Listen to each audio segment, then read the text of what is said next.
നമസ്കാരം. വളരെ പ്രധാനപ്പെട്ട ചില വാർത്തകൾ വന്ന ദിവസമാണ്.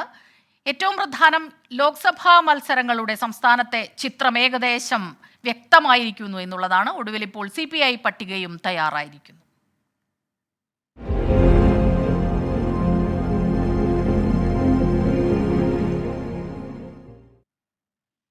തിരുവനന്തപുരത്ത് പന്ന്യൻ രവീന്ദ്രനെ മത്സരിപ്പിക്കാൻ CPIയിൽ ധാരണയായി. മത്സരത്തിന് പന്ന്യൻ രവീന്ദ്രൻ സമ്മതം അറിയിച്ചു. വയനാട്ടിൽ ആനിരാജ സ്ഥാനാർത്ഥിയാകും.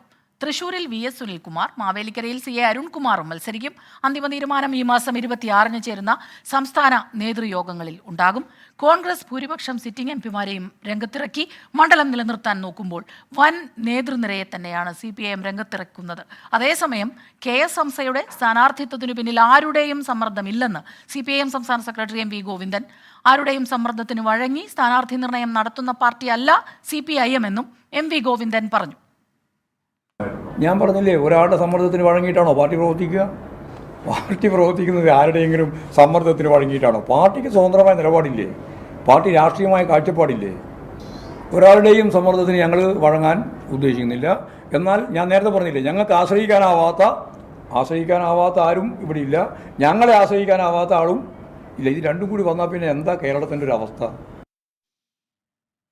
സമസ്തയുമായി ചർച്ച നടത്തിയോ എന്ന ചോദ്യത്തിന് സഹകരിക്കാൻ പറ്റാത്ത ആരുമില്ലെന്നായിരുന്നു മറുപടി.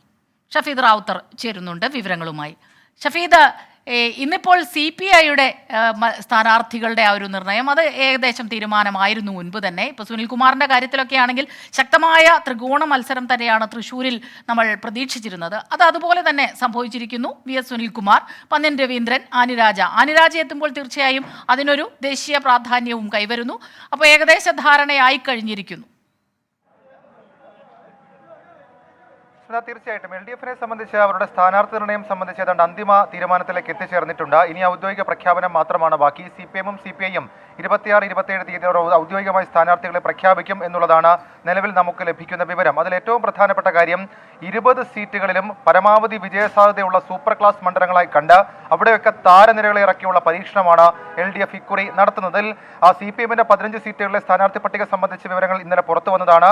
അതിൽ ചില അപ്രതീക്ഷിത തീരുമാനം എറണാകുളം അടക്കമുള്ള മണ്ഡലങ്ങൾ ഉണ്ടെങ്കിലും അവിടെ അടക്കം ഹൈബീഡിനെ അടക്കം നേരിടാൻ ഈ KG ഷൈനെ അടക്കമുള്ള ആളുകൾ മതി എന്നുള്ളൊരു തീരുമാനത്തിലേക്ക് നിലവിൽ ഇപ്പോൾ CPIM എത്തിച്ചേർന്നിട്ടുണ്ട്. മാത്രമല്ല, നമ്മൾ കണ്ടതാണ് ആലത്തൂരിൽ രമ്യ ഹരിദാസിൽ നിന്ന് ഇടതുകോട്ട തിരിച്ചുപിടിക്കാൻ മന്ത്രി K രാധാകൃഷ്ണനെ തന്നെ നേരിട്ടിറക്കുന്നു എന്നുള്ള ഏറ്റവും സുപ്രധാനമായ തീരുമാനം. വടകരയിൽ K മുരളീധരനെ നേരിടാൻ കേന്ദ്ര കമ്മിറ്റി അംഗവും ജനകീയ മുഖവുമായ KK ശൈലജയെ ഇറക്കുന്നു. കാസർഗോഡും കണ്ണൂരും അവരുടെ ജില്ലാ സെക്രട്ടറിമാർ മത്സരിക്കുന്നു. ഇനി മറ്റ് സ്ഥലങ്ങൾ പരിശോധിക്കുമ്പോൾ ചാലക്കുടിയിൽ പ്രൊഫസർ C രവീന്ദ്രനാഥ് മത്സരിക്കുന്നു. അവിടെയും വലിയ പ്രതീക്ഷയുണ്ട്. പൊന്നാനിയിൽ നമുക്കറിയാം ഒരു പൊതു സ്വാതന്ത്ര്യ തീരുമാനത്തിലേക്ക് എത്തിയത് വിജയസാധ്യത അടക്കമുള്ള കാര്യങ്ങൾ പരിഗണിച്ചാണ്. ലീഗിന് സ്വാധീനമുള്ള സ്ഥലമെന്ന നിലയിൽ ലീഗിന്റെ ഒരു മുൻ സംസ്ഥാന ഭാരവാഹിയെ തന്നെ കളത്തിലിറക്കി CPM വളരെ ചടുലമായ ഒരു നീക്കത്തിലേക്ക്, ഒരു തെരഞ്ഞെടുപ്പ് നീക്കത്തിലേക്ക് കടക്കുന്നു എന്നുള്ളതാണ് സുപ്രധാനമായ നീക്കം. ഈ ആലപ്പുഴയിൽ നമ്മൾ കണ്ടതാണ് AM ആരിഫ്, അത് KC വേണുഗോപാലാണെങ്കിലും സിനിമാ താരം സിദ്ദീഖാണ് എതിർ സ്ഥാനത്തേക്ക് വരുമെങ്കിലും സ്വാഭാവികമായും അവിടെ AM ആരിഫ് എന്ന് പറയപ്പെടുന്ന ജനകീയനായിട്ടുള്ള ഏറെ പിന്തുണയുള്ള ആളെ ഇറക്കുന്നു. കൊല്ലത്ത് M മുകേഷ് MLA നേരിടുന്നു. അവിടെ കുമ്മനം രാജശേഖരൻ NDA കാൻഡിഡേറ്റ് ആയിട്ട് വന്നാൽ NK പ്രേമചന്ദ്രൻ, മുകേഷ്, കുമ്മനം രാജശേഖരൻ എന്ന് പറയപ്പെടുന്ന ഒരു പോര് നടക്കും. ഇനി ആറ്റിങ്ങലിൽ നമ്മൾ കണ്ടതാണ് കേന്ദ്രമന്ത്രി V മുരളീധരനെ നേരിടാൻ അവരുടെ ജില്ലാ സെക്രട്ടറിയും അതേപോലെ തന്നെ വർക്കൽ MLA-യുമായിട്ടുള്ള V ജോയിയെ അദ്ദേഹത്തിന്റെ സ്വാധീനമടക്കം അക്കാര്യത്തിൽ ഉപകാരപ്പെടും എന്നുള്ളതാണ് ഏറ്റവും സുപ്രധാനമായിട്ടുള്ള കാര്യം. അവിടെയും അടൂർ പ്രകാശ് തന്നെയാണെന്നുള്ള കാര്യത്തിൽ തർക്കമില്ല. ഇനി CPI സ്ഥാനാർത്ഥികളെ സംബന്ധിച്ച് വന്നാൽ CPI 4 സീറ്റുകളിലാണ് മത്സരിക്കുന്നത്. ഇന്നുകൊണ്ട് അവരുടെ ഈ സ്ഥാനാർത്ഥി നിർണയം സംബന്ധിച്ച് അന്തിമ തീരുമാനത്തിലേക്ക് എത്തിയിട്ടുണ്ട്. അതിൽ ഏറ്റവും സുപ്രധാനമായ തിരുവനന്തപുരത്ത് പന്ന്യൻ രവീന്ദ്രൻ തന്നെ മത്സരിക്കുമെന്നുള്ളതാണ് ഏറ്റവും നിർണായകമായിട്ടുള്ള നീക്കം. നേരത്തെ പന്ന്യനെ മത്സരിക്കാൻ താല്പര്യമില്ല എന്ന് പരസ്യമായി പ്രതികരിച്ചിരുന്നു. അതിനുശേഷം മറ്റൊരു പേരും നേതൃത്വത്തിന് കണ്ടെത്താൻ കഴിയാത്തൊരു സാഹചര്യത്തിൽ ആ സാഹചര്യം പന്ന്യനെ മുതിർന്ന നേതാക്കൾ പറഞ്ഞ് മനസ്സിലാക്കി. അങ്ങനെയാണ് പന്ന്യൻ രവീന്ദ്രൻ മത്സരിക്കാമെന്നുള്ള താല്പര്യം അറിയിച്ചിട്ടുള്ളത്. നേരത്തെ നടന്നിട്ടുള്ള ഒരു ഉപതെരഞ്ഞെടുപ്പിൽ തിരുവനന്തപുരം മണ്ഡലത്തിൽ തന്നെ പന്ന്യൻ രവീന്ദ്രൻ ലോക്സഭയിലേക്ക് എത്തിയിട്ടുണ്ട്. സ്വാഭാവികമായും ആ സാഹചര്യവും പന്ന്യന്റെ ജനകീയ മുഖവും തിരുവനന്തപുരത്ത് ശക്തമായൊരു മത്സരം നടത്താൻ അത് അനുവദിക്കും, അതല്ലെങ്കിൽ അങ്ങനെ ഒരു സാഹചര്യം ഉണ്ടാക്കും എന്നുള്ളതാണ് നിലവിൽ ഇപ്പോൾ CPI വിലയിരുത്തുന്ന കാര്യം. അതേസമയം തന്നെ മാവേലിക്കരയിൽ AIYF നേതാവ് അരുൺകുമാർ വരുന്നു. യുവജന പ്രാതിനിധ്യം അടക്കമുള്ള കാര്യങ്ങൾ പറയുന്നുണ്ട്. 20 മണ്ഡലങ്ങളിൽ ഏറ്റവും കൂടുതൽ ശക്തമായ ത്രികോണ മത്സരം നടക്കുന്നത് തൃശ്ശൂരാണ്. തൃശ്ശൂർ VS സുനിൽകുമാറിനെ ഇറക്കിക്കൊണ്ട് അവിടെ ത്രികോണ മത്സരത്തിൽ ചൂടുറപ്പിക്കാമെന്നുള്ളൊരു തീരുമാനം അത് CPI എടുത്തിട്ടുണ്ട്. വയനാട്ടിൽ രാഹുൽ ഗാന്ധി വരുമ്പോൾ സ്വാഭാവികമായും ഒരു ദേശീയ ശ്രദ്ധ മണ്ഡലത്തിലേക്ക് ആകർഷിക്കും. ആ ദേശീയ ശ്രദ്ധയിൽ പകരം വയ്ക്കാൻ മത്സരിക്കാൻ ആനിരാജ എന്ന് പറയപ്പെടുന്ന ഫിഗർ ആനിരാജ എന്ന് പറയപ്പെടുന്ന മുഖം അവിടെ ഇറക്കി പരീക്ഷിക്കാമെന്നുള്ളതാണ് CPI മുന്നോട്ട് ലക്ഷ്യം വെക്കുന്ന കാര്യം. അങ്ങനെ LDF-നെ സംബന്ധിച്ച് അവരുടെ ഈ സ്ഥാനാർത്ഥികളുടെ കാര്യത്തിൽ ധാരണയായിട്ടുണ്ട്. തൊട്ടടുത്ത ദിവസങ്ങളിൽ സ്ഥാനാർത്ഥി പ്രഖ്യാപനം ഔദ്യോഗികമായിട്ടുണ്ടാവുകയും ചെയ്യും. സ്മിത. ഷഫീദ്, അതുമാത്രമല്ല, ഇതിൽ മറ്റൊരു കാര്യം ശ്രദ്ധിക്കേണ്ടത് ഈ ദേശീയ ശ്രദ്ധ വരുന്നു എന്നുള്ളത് മാത്രമല്ല, ഈ ആനിരാജ വരുമ്പോൾ CPIM-നേക്കാൾ ഒരുപടി കൂടി മുന്നിൽ കടന്ന് 4 സീറ്റിൽ ഒരാൾ വനിത എന്നുള്ള ഒരു കാര്യം കൂടെ, അതൊരു അനുപാതം നോക്കിക്കഴിഞ്ഞാൽ തീർച്ചയായിട്ടും ഒരു വലിയ വ്യത്യാസമാണത്. അപ്പോൾ വനിതകൾക്ക് ഏറെ പ്രാധാന്യം നൽകുന്നു എന്നുള്ളതിൻ്റെ ആ ഒരു വളരെ കൃത്യമായ നിലപാട്, ശക്തമായ ഒരു നിലപാട് കൂടി അതിൽ നിന്ന് വ്യക്തമാകുന്നു. അക്കാര്യത്തിൽ CPM എടുത്ത നിലപാടെന്ന് പറയുന്നത് ഒരു പ്രമുഖ ഫേസ്, അത് KK ശൈലജയാണ്. അതേപോലെ തന്നെ എറണാകുളത്തെ സ്ഥാനാർത്ഥി KJ ഷീനാമത്. ഈ രണ്ടുപേരുടെ കാര്യത്തിലും സ്വാഭാവികമായും ആ ഒരു പ്രാതിനിധ്യം കൊടുത്തുറപ്പിക്കാൻ കഴിഞ്ഞു. പക്ഷേ അതിനുമപ്പുറത്തേക്ക് 15-ൽ 2 എന്നുള്ളത് സ്മിത സൂചിപ്പിച്ചതുപോലെ തന്നെ അങ്ങനെ CPI മറ്റൊരു തരത്തിലൊരു സന്ദേശം നൽകുന്നുണ്ട്, അത് 4-ൽ 1 എന്ന രീതിയിൽ. പക്ഷേ CPM അക്കാര്യത്തിൽ മുന്നോട്ട് വെക്കുന്ന കാര്യം വനിതാ പ്രാതിനിധ്യം ഉറപ്പാക്കിക്കൊണ്ട് ആ മണ്ഡലത്തിൽ സുപരിചിതമാർന്ന, ആ മണ്ഡലത്തിൽ നേട്ടം കൈവരിക്കാൻ കഴിയുന്ന പരമാവധി പരിഗണന അത് കൊടുക്കുക എന്നുള്ളതാണ്. CPM-നെ സംബന്ധിച്ച് ലോക്സഭാ തെരഞ്ഞെടുപ്പിൽ മൊത്തം അവർക്ക് രാജ്യത്താകെ പ്രതീക്ഷയുള്ള ഏക സംസ്ഥാനം കേരളമാണ്. അവിടെ ഒരു ബലപരീക്ഷണമോ അല്ലെങ്കിൽ മറ്റൊരു പരീക്ഷണത്തിനോ മുതിരേണ്ടതില്ല. പരമാവധി സ്ഥാനാർത്ഥികൾ അത് പ്രതീക്ഷ അർപ്പിക്കുന്ന, പോസിറ്റീവായി കാണാൻ കഴിയുന്ന, ആളുകൾക്ക് മുൻപിലേക്ക് പ്ലേസ് ചെയ്യാൻ കഴിയുന്ന, ജനസ്വീകാര്യതയുള്ള ആളുകളെ തന്നെ ഇറക്കാം. അവിടെ ഒരു പരീക്ഷണം വേണ്ട എന്നുള്ളൊരു തീരുമാനം നേരത്തെ തന്നെ CPM എടുത്തതാണ്. അതേസമയം CPI ആകട്ടെ ഒരു ദേശീയ മുഖം കൊണ്ടുവരുന്ന ഒരു വനിതാ പ്രാതിനിധ്യം, അത് 4 സീറ്റുകൾ ഒരിടത്ത്, അതിൽ ഏറ്റവും സുപ്രധാനമായ സീറ്റാണ്, ഏറ്റവും ചർച്ചയാകാൻ പോകുന്ന മത്സരമാണ്. അവിടെയൊക്കെ അനിരാജയെ പോലെ ഒരു വനിതാ പ്രാതിനിധ്യം ഉറപ്പിച്ചു എന്നുള്ളതാണ് CPI അക്കാര്യത്തിൽ ഒരു നേട്ടമായിട്ടടക്കം ഒരുപക്ഷെ ഉയർത്തുക. സ്മിത. ശരി, ഷഫീദ് റാവുത്തറാണ് ഈ വാർത്തയുടെ വിശദാംശങ്ങളുമായി നമുക്കൊപ്പം ചേർന്നത്. ഇനി പോകുന്നത് വയനാട്ടിലേക്കാണ്. വയനാട്ടിൽ പരസ്പരം പഴിചാരുകയാണ് നേതാക്കന്മാർ.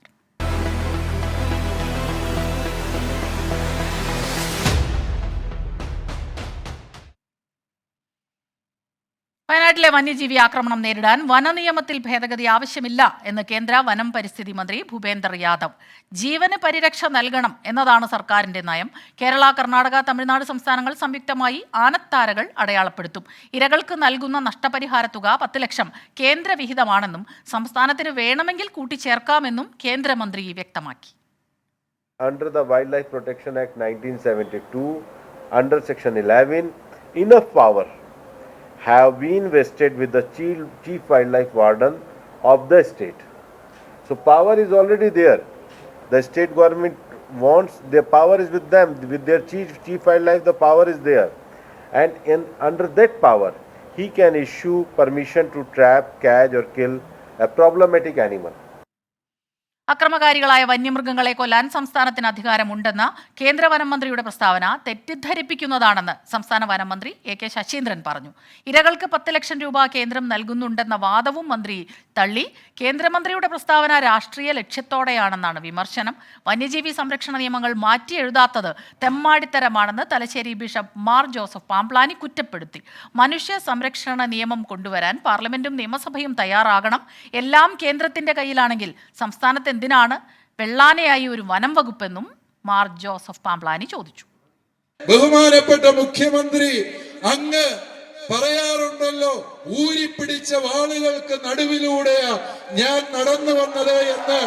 ഇതാ ഈ മലയോര ജനത പറയുന്നു, ഞങ്ങള് ഊരിപ്പിടിച്ച വാളിനിടയിലൂടെ മാത്രമല്ല, ഒറ്റക്കൊമ്പന്റെയും ഇരട്ടക്കൊമ്പന്റെയും സകലമാന കടുവായുടെയും. വിവരങ്ങളുമായി സുർജിത്ത് അയ്യപ്പത്ത് ചേരുന്നുണ്ട്. സുർജിത്ത്, നമ്മൾ നേരത്തെ തന്നെ കണ്ടതാണ് കേന്ദ്രം വനം മന്ത്രിയുടെ ഒരു പ്രസ്താവന. 2 കാര്യങ്ങളാണ് അത്. ഈ നഷ്ടപരിഹാരവുമായി ബന്ധപ്പെട്ട ഒന്ന്, അത് കേന്ദ്രം 10 ലക്ഷം നൽകുന്നുണ്ട് എന്നത്. അത് തീർച്ചയായും ഒരു കൺഫ്യൂഷൻ ഉണ്ടാക്കുന്നുണ്ട്. സംസ്ഥാനം 10 ലക്ഷം നൽകിയിരിക്കുന്നു, മറ്റ് പണമൊന്നും നൽകിയിട്ടില്ല എന്ന്, 10 ലക്ഷം കിട്ടിയിട്ടില്ലെന്ന് ഇപ്പോൾ UDF-ഉം പറയുന്നു. അതൊന്ന്.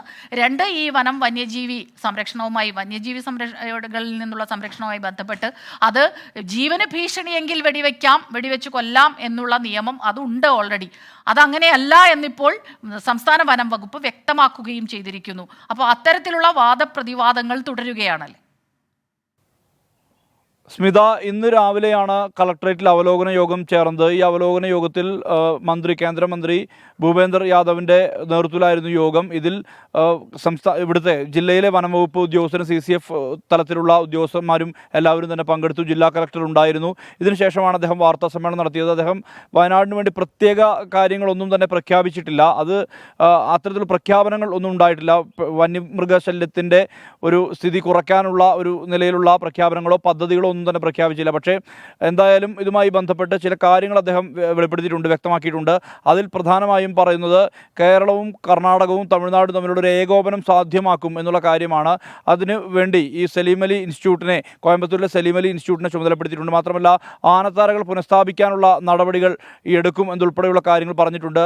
മാത്രമല്ല ഈ വന്യജീവി ആക്രമണത്തിൽ കൊല്ലപ്പെടുന്ന ആളുകളുടെ കുടുംബങ്ങൾക്ക് 10 ലക്ഷം രൂപ കേന്ദ്ര ധനസഹായം നൽകുന്നുണ്ട് എന്നുള്ള കാര്യമാണ് അദ്ദേഹം പറഞ്ഞ മറ്റൊരു വാദം. ഇന്ന് കാത്തോലിക്ക സഭയുടെ പ്രതിഷേധമുണ്ടായിരുന്നു. അതായത് മാനന്തവാടി രൂപതയുടെ നേതൃത്വത്തിലായിരുന്നു പ്രതിഷേധ സംഗമം. നൂറുകണക്കിന് ആളുകൾ ഈ സംഗമത്തിൻ്റെ ഭാഗമായി.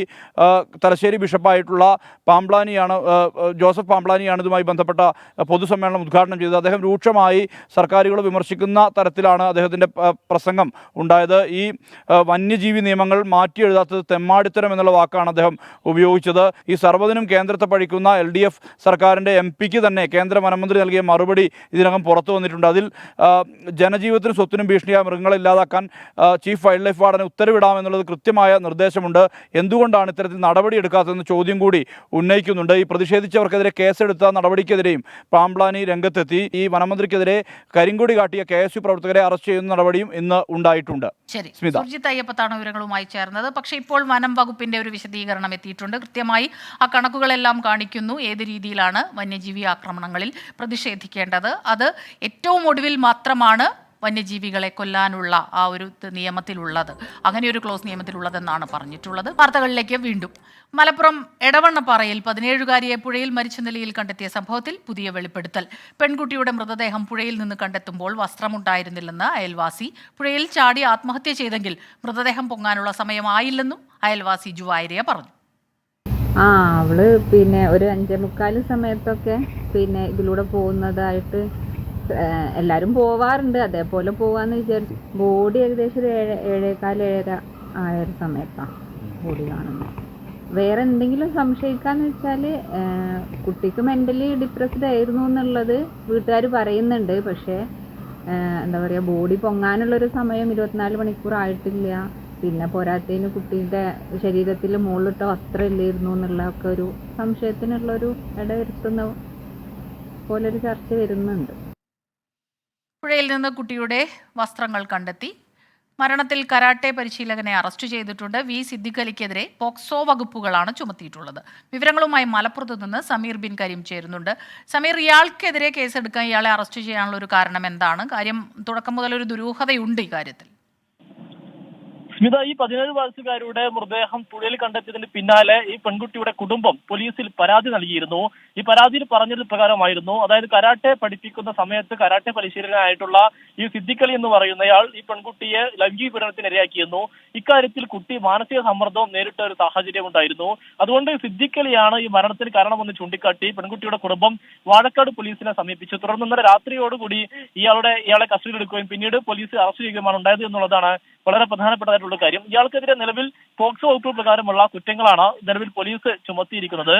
എന്നാൽ ഇത് കുടുംബം പറയുന്നത് ഈ കുട്ടി ആത്മഹത്യ ചെയ്യാനിടയില്ല, ഒരുപക്ഷെ കൊലപാതകമാകാം എന്നുള്ളതാണ് കുടുംബത്തിന്റെ ഒരു ആരോപണം. എന്നാൽ ഈ ആരോപണം തെളിയിക്കപ്പെടുന്ന തരത്തിലുള്ള ഒന്നും തന്നെ പോലീസിന് ലഭിക്കാത്ത സാഹചര്യത്തിലാണ് പോലീസ് നിലവിൽ പോക്സോ വകുപ്പ് പ്രകാരം ഇയാളെ അറസ്റ്റ് ചെയ്യുന്ന ഒരു സാഹചര്യം ഉണ്ടായത്.